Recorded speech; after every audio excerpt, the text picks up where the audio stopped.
একটা নিয়ে এলাম নতুন ভিডিও নিয়ে। কয়েকদিন ধরেই ভাবছি কলাগুলো কি করা যায়, কয়েকটা পিস থেকে গেছে তাই শুরু করে দিলাম আজকে কিছু বানাবার। দেখো আমি আজকে বানাচ্ছি একটা কাঁচা কলার কোপ্তা। তো প্রথমে কি করলাম, কাঁচাগুলোকে পিস পিস করে কেটে নিয়ে ভালো করে কুকারে সিটি দিয়ে নিয়েছি। আর দেখো খোসাগুলো আলাদা করে নিয়েছি। ওই খোসাগুলোকে তো আমি কালো জিরে ফোড়ন দিয়ে পেঁয়াজ দিয়ে তো বাটা করে খাই, ওটা খেতে দারুণ লাগে, একদিন করেও দেখিয়েছি।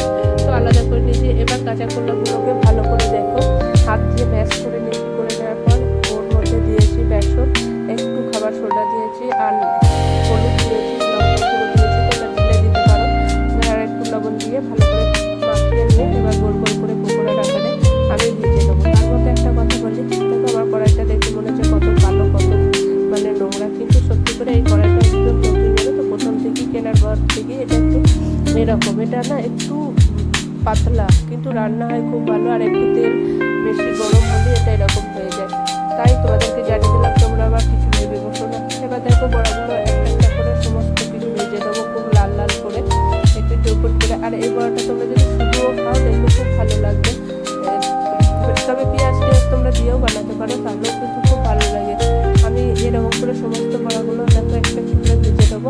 এটা আমাকে দুবারে ভাজতে হয়েছে কারণ অনেকগুলো ছিল, কারণ চারটে কাঁচা কলার বড়া, তো সেজন্য একটু দুবার করতে হয়েছে। এইভাবে ধীরে ধীরে সমস্ত লাল লাল করে ভেজে নেবো।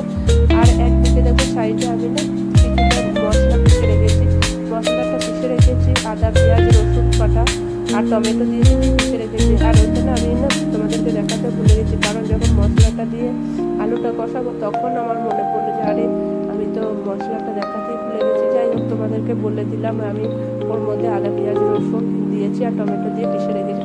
এইভাবে লাল লাল করে সমস্ত ভাজা দেখো হয়ে গেছে। এবার ভাজা হয়ে যাওয়ার পরে সমস্ত তুলে নেবো। এবার ওই তেলের মধ্যে আমি একটা আলু দিয়েছি, একটা বড় আলু কেটে দিয়েছি, যাতে একটু গ্রেভিটাও ভালো হয় আর একটু খেতেও ভালো লাগবে বলে দিয়েছি। তোমরা তোমাদের মন করলে তোমরা শুধুও দিতে পারো, শুধু মানে পকোড়া দিয়েও করতে পারো। আমি একটা বেশ আলু দিয়েছি। তো এবার দেখো আলুগুলো দেবো, তার মধ্যে গোটা গরম মশলা দিয়েছি, একটু জিরে দিয়েছি, ফোড়ন দিয়ে দিয়েছি, দিয়ে আলুগুলো দিয়ে দেবো। আর আলুগুলো দেওয়ার সময় দেখো আমি লঙ্কা দিই, লঙ্কাটা না আমার বেশিরভাগই আমার ফুটে লাগে আমার গায়ে। তাই আলুগুলো দেওয়ার পরে দুটো কাঁচা লঙ্কা আমি চিড়ে দিয়েছি, দিয়ে এইভাবে ভালো করে কড়াইয়ের মধ্যে আলুগুলো দিয়ে নাড়বো। নাড়া করা বেশ ভালো ভাজা হয়ে গেলে, মোটামুটি লাল লাল ভাজা হয়ে গেলে মশলাটা দেবো। মশলাটা দিয়ে ভালো করে কষিয়ে নেবো। তার মধ্যে দেখো আমি জিরে গুঁড়োও দিয়েছি আর একটু কাশ্মীরি মির্চও দিয়েছি, কারণ কাশ্মীরি মির্চ দিলে একটু কালারটা বেশ খুব ভালো হয়। আর আমরা বেশি ঝাল খাই না বলে ঝালটা দিই না, সেই জন্য আমি কাশ্মীরি মির্চটাই বেশি ব্যবহার করি। তোমরা ঝাল খেলে বেশি কাঁচা লঙ্কাও দিতে পারো, যেটা তোমাদের ইচ্ছা তোমরা করতে পারো। এইভাবে আলুগুলোকে খুব ভালো করে কষিয়ে নেবো। কষিয়ে নেওয়ার পরে মশলাটা দিয়ে আবার ভালো করে কষাবো। কষানোর পরে জল দিয়ে দেবো। এবার যতক্ষণ না সিদ্ধ হবে আলুটা, তার মতো লবণও দিয়ে দেবো। এবার যতক্ষণ না সিদ্ধ হবে আলুটাকে এভাবে জল দিয়ে ভালো করে সিদ্ধ করতে দেবো। তারপরে তো তোমরা জানোই, এবার সিদ্ধ হয়ে গেলে তখন আলুটার মধ্যে পকোড়াগুলো সব দিয়ে দেবো। দিয়ে দেওয়ার পরে ফুটিয়ে নেবো।